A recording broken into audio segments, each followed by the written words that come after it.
Boa noite, galera. Tô aqui de novo. Dessa vez com o meu suquinho de vodka.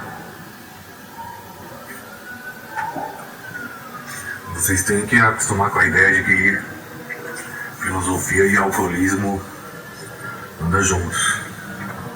Mentira. Isso não é verdade não, mas boa parte vocês vão encontrar aí, né? Filósofos afundados no álcool. Eu não sou um deles. Eu tô bebendo hoje por acaso, porque amanhã é minha folga. Vamos lá? Hoje vamos falar sobre livre-arbítrio. Eu queria guardar esse assunto para falar só com o João Leonardo, que a gente vai gravar um vídeo aí, nós dois juntos, sobre vários pontos que Galen Strawson, filósofo analítico, faz sobre a metafísica nietzschiana.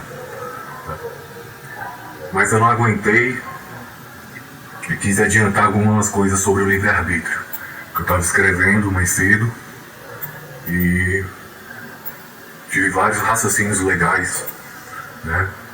Bom, quando a gente fala de livre-arbítrio, a gente também está falando de vontade livre, de escolha, de decisão. A gente está falando de determinismo, de libertarismo, que é um outro termo. A gente também fala sobre essas coisas, né? Fala sobre determinismo.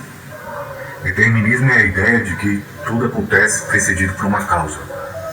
Mais especificamente, a gente pode definir assim: determinismo é a doutrina segundo a qual tudo acontece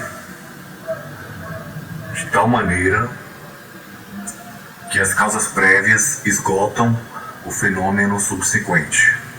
Tá? Isso seria o determinismo físico. Então as causas físicas causam fenômenos, e esses fenômenos por sua vez são causas que causam outros fenômenos e que esgotam tudo que pode acontecer no universo, no mundo, no lugar, numa situação. Então tudo acontece de maneira determinada. Nada acontece por acaso e, mais ainda, nada acontece porque nós escolhemos aquilo. Se é físico, se nós somos criaturas psíquicas, que é o que eu estou defendendo aqui, e eu quero que vocês defendam isso aqui no vídeo. Nós somos criaturas mentais, tá? Geradas pelo cérebro. Os deterministas vão dizer: olha, nós, enquanto seres mentais, não causamos nada, né? A nossa ação é determinada por uma física, que é o mundo é físico, que determina toda a nossa ação futura. Isso é determinismo, tá? Determinismo físico. A gente tem outros tipos de determinismo.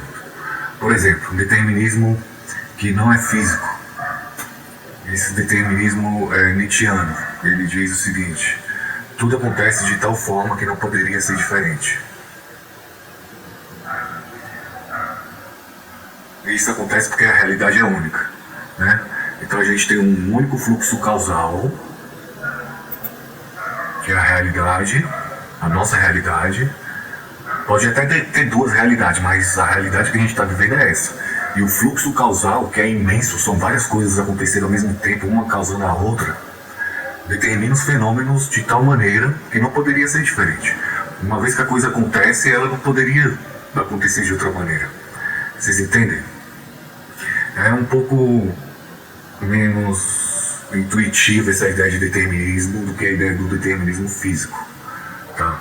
Mas pensem que a realidade é única e se ela é única, as causas dos fenômenos dessa realidade também são únicas, tá? Bom, também tem um outro tipo de determinismo. Esse é mais contra-intuitivo ainda. Bom, as coisas acontecem. Eu levantei o braço. Aconteceu. Pode acontecer de outro modo? Não. Já aconteceu. As coisas acontecem de tal maneira porque deve acontecer de tal maneira. Porque Devem não, porque acontecem de tal maneira. Não é que deve acontecer de tal maneira. Deve acontecer de tal maneira seria o determinismo físico, tá? Esse determinismo que eu estou falando, ele é um pouco diferente. Se é que a gente pode chamar de determinismo, né? Mas com certeza ele está contra o livre-arbítrio.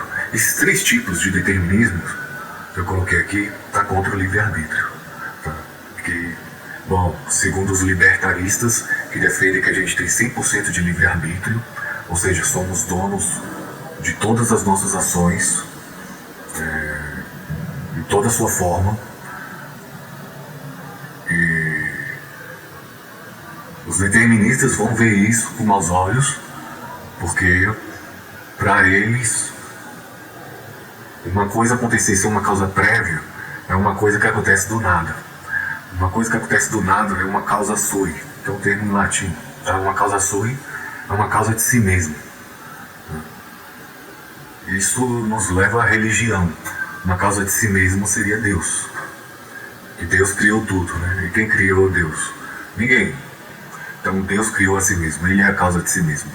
Mas aí, então, cada uma das nossas ações, decisões, escolhas é como uma ação divina, porque não foi determinado por nada, então é uma escolha genuína, é uma causa sua, é uma causa de si mesmo. A minha escolha é uma escolha de si mesma. Então seria agir como Deus, né?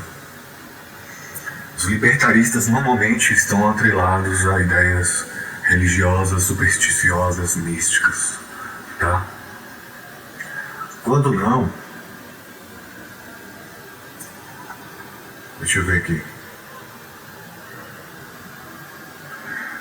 Quando não é isso, os libertaristas são pessoas que se esquecem que um fenômeno que em nada é determinado é um fenômeno que surge do nada. Ele é, como diz Gillian Strawson, estamos falando muito de Gillian Strawson, né? Que citaremos adiante, uma causa sua, ou seja, uma causa de si mesmo. Com isso, é verdade, nos livramos do determinismo, mas não salvamos o livre-arbítrio. Por que não salvamos o livre-arbítrio? Uma causa do nada, uma causa que surge do nada, uma escolha que surge do nada veio, e nada é além de uma escolha ontologicamente vazia em termos causais. Olha como é que eu coloco aqui no livro. Com isso é verdade, livramos-nos do determinismo, mas não salvamos o livre-arbítrio, pois algo que surge do nada não pode ser uma escolha, a menos que estejamos dispostos a assumir que uma escolha vazia, sem ontologia prévia, seja uma vontade livre. Esse caso é parecido com aquele da aleatoriedade. Além disso, temos que, novamente, algo não pode ser causa de si mesmo, pois isso simplesmente não faz sentido. Até mesmo aqui já entra em outro assunto.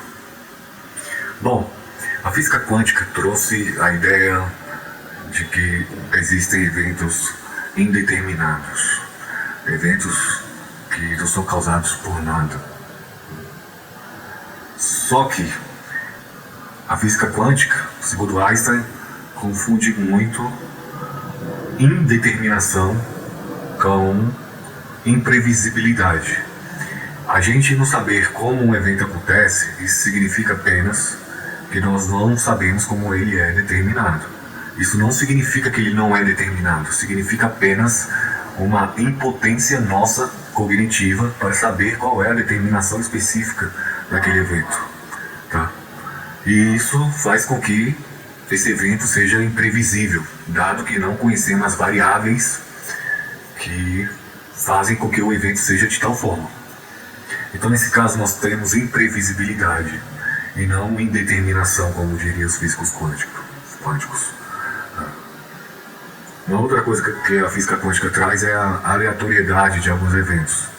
Alguns eventos acontecem de forma aleatória dentro da física quântica, dentro da física de partículas, né? Lá dos neutrinos, quarks, gluons, etc. Fótons.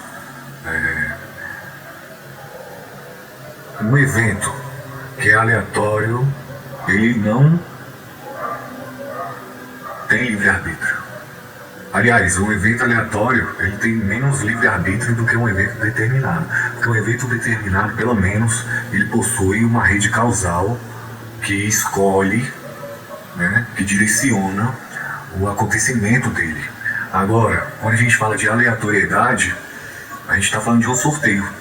Então, a minha escolha, a minha vontade vai se dar como se fosse uma roleta russa. E isso não é livre-arbítrio. Livre-arbítrio tem que ser decisões genuínas.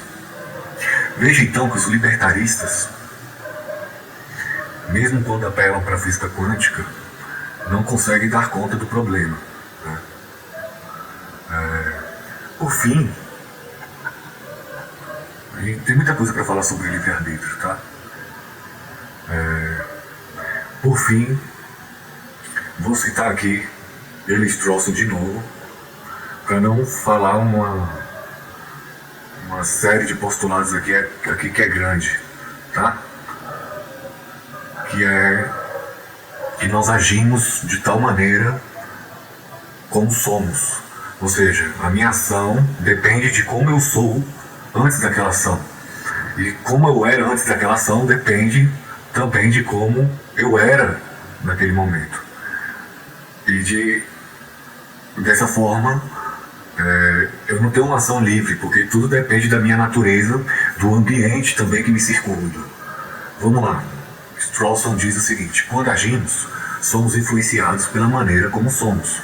Desse modo, para que fôssemos verdadeiramente responsáveis em termos morais pelas nossas ações, teríamos de ser verdadeiramente responsáveis pela maneira como somos. Precisaríamos ser causa sui, que a gente já falou, ou a causa de si mesmo, ao menos em certos aspectos mentais cruciais. Porém, nada pode ser causa sui, nada pode ser causa última de si mesmo em qualquer aspecto. Desse modo, nada pode ser verdadeiramente responsável em termos morais. Aqui, Elis Strawson está preocupado sobre a responsabilidade moral. Se o livre-arbítrio não existe, como é que a gente vai responsabilizar moralmente alguém, né?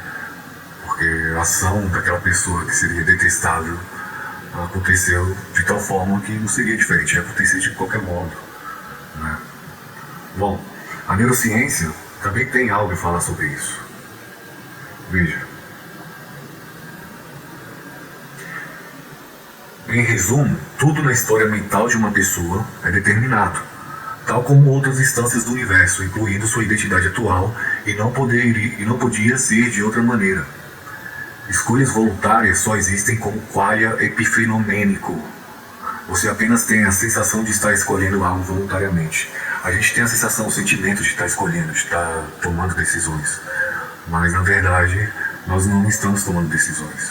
Essas decisões já foram tomadas, ou seriam tomadas de qualquer maneira, segundo as causas prévias de um fluxo causal.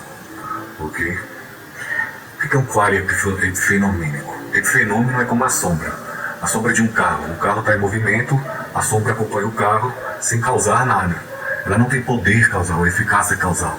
Ela existe, mas é como se ao mesmo tempo não existisse, porque não possui efeito no mundo. Então isso é um epifenômeno. E aqui se está dizendo que as escolhas voluntárias, o livre-arbítrio, é um epifenômeno, né?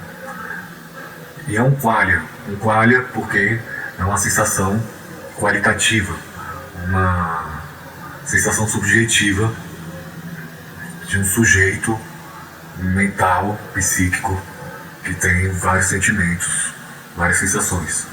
Qualia é isso, ok? E a gente, em uma dessas sensações, por exemplo, a sensação de um membro amputado é uma sensação real. A sensação é real, mas a referência dessa sensação é falsa. Assim como é falsa a nossa referência da sensação de livre-arbítrio. Depois eu faço mais vídeos sobre livre-arbítrio, beleza, galera? É só isso. Fiquem aí com uma boa noite e até a próxima.